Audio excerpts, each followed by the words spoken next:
trying to think the first time I met John. We're very close. Our families are very close, actually. My father's great friends with John and Susan. And so we go back a number of years, but we've just started playing together about a year and a half ago. Some musicians find a way of transcending their instrument, and John is a perfect example of that for me. He's a masterful guitar player, but when he expresses himself, it feels like the guitar is just an extension of his voice, of his soul that's seeping out. That it's almost like accompanying a vocalist, where you for the most part, I'm trying to find the right pillow to support that voice. But he also is so open that you can you can feel free to sort of take it different directions and step in and grab the mic for a while as well. I think John is he doesn't find a way to show love and genuine empathy and compassion for anybody who he encounters. So he's very inquisitive. He's always asking people where they're from and just information about the places that we travel to, with a real genuine sense of curiosity. And he's someone in service of the music. He's 66. He's on the road. These gigs are nonstop. This is hard work. I'm tired, and I'm 34. So he's truly dedicated to the cause, to the work, and it's a very inspiring person to be around. John is sort of a all-encompassing, all-loving kind of person. So that's you have to take on that mentality as well sometimes. But I feel really lucky to have played with musicians, band leaders who lead through example more than specific direction. They have a clear vision in mind. They definitely they lead through example. They just hit. If there's an energy that they want, they embody that energy, and you jump along with it. So it's like any other sort of conversation. You show up to the table and see what somebody has to say, and you react to it naturally, and afterwards you sit back and say, well, what did we talk about? Just all of the life experiences he's had, all the music that has influenced him, has made him the musician he is today. It's very unique, and he's has a rich background of getting to play with so many masters. So you feel that when you get to play with him. Vicente is my brother in the music, another musician with a tremendous amount of experience and knowledge, a real diligent, thorough student of the music, and he truly loves his music, and he serves it. It's really another inspiring person to be around. I love Vicente. Love playing with him. Love hanging with him. All around great dude. Bill is a legend. I've been listening to Bill since I was in high school. I used to drive to school listening to records that Bill was playing on. Another musical voice that transcends the instrument he plays. You can put on a record that Bill Stewart's playing on, and instantly you can tell it's him. And there's not a lot of musicians who can do that. And so effortlessly, so naturally. He's really channeling his intuition, is what he's hearing. His expression is so natural. It's really inspiring to be around. Pat's such a talented engineer. I mean, I don't think I've experienced being around somebody who is able to take any room and make it sound cool. I mean, there hasn't been any feedback on the gigs. There hasn't been any issues. It's a thankless job being a sound engineer, usually, you've done a good job when nobody says anything to you. And yet when you mess up, everybody's, standing in line to tell you, give you a piece of their mind.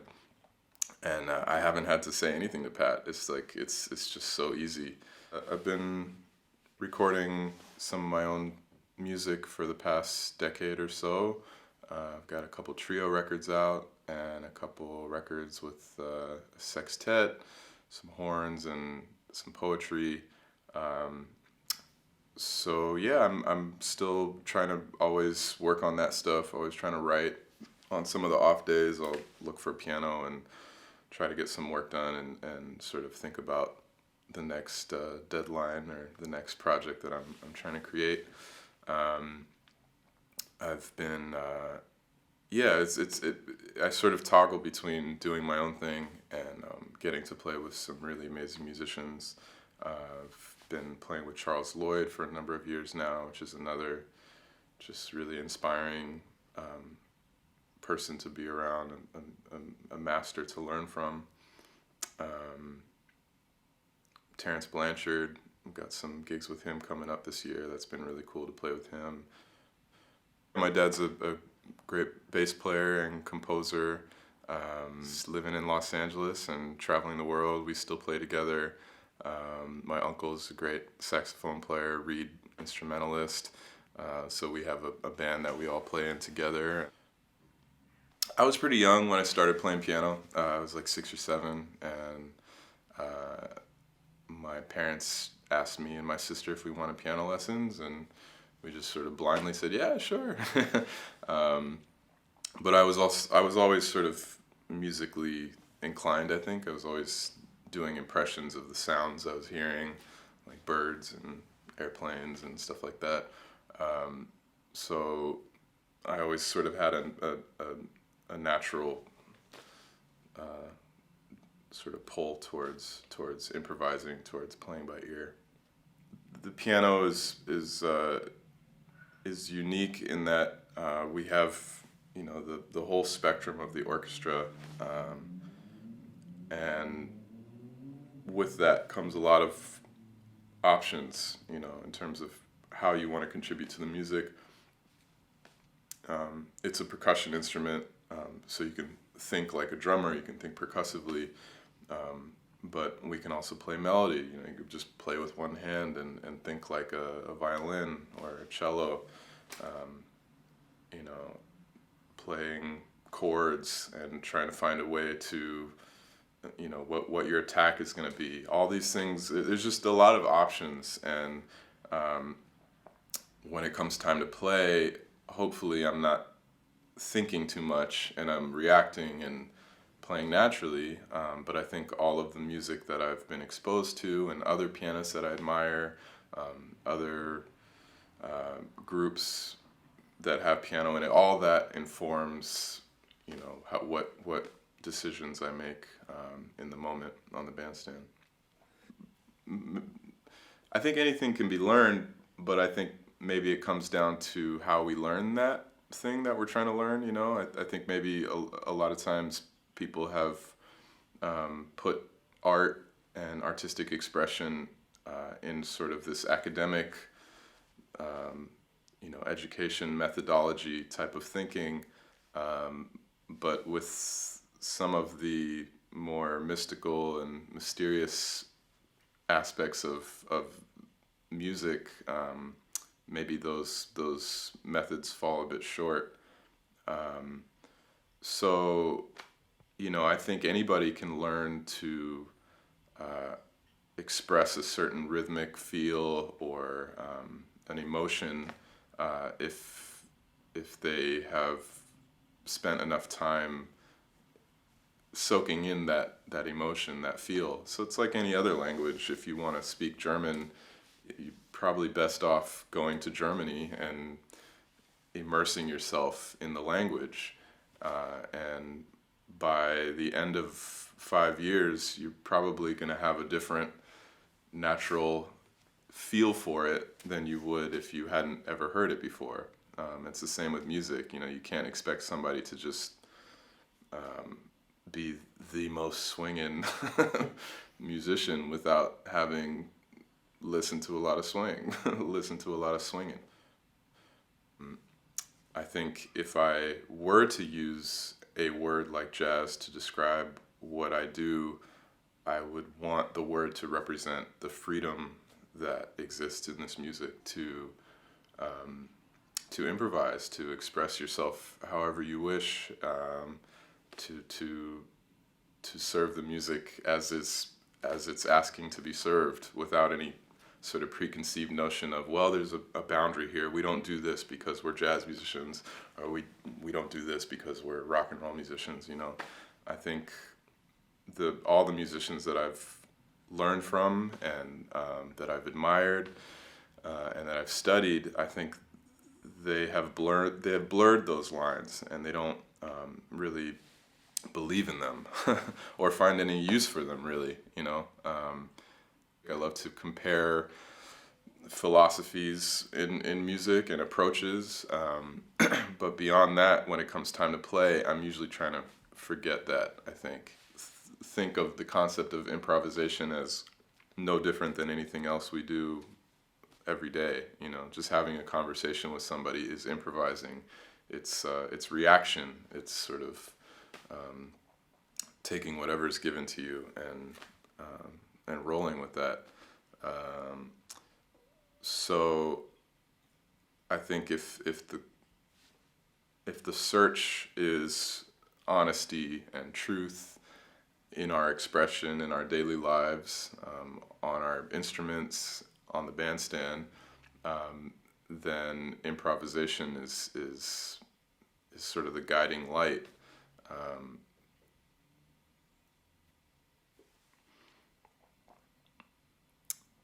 So for me, getting to dedicate my life to a music that allows for a real honest search of expression all the time, it's therapeutic. It's freeing. It's given me a lot.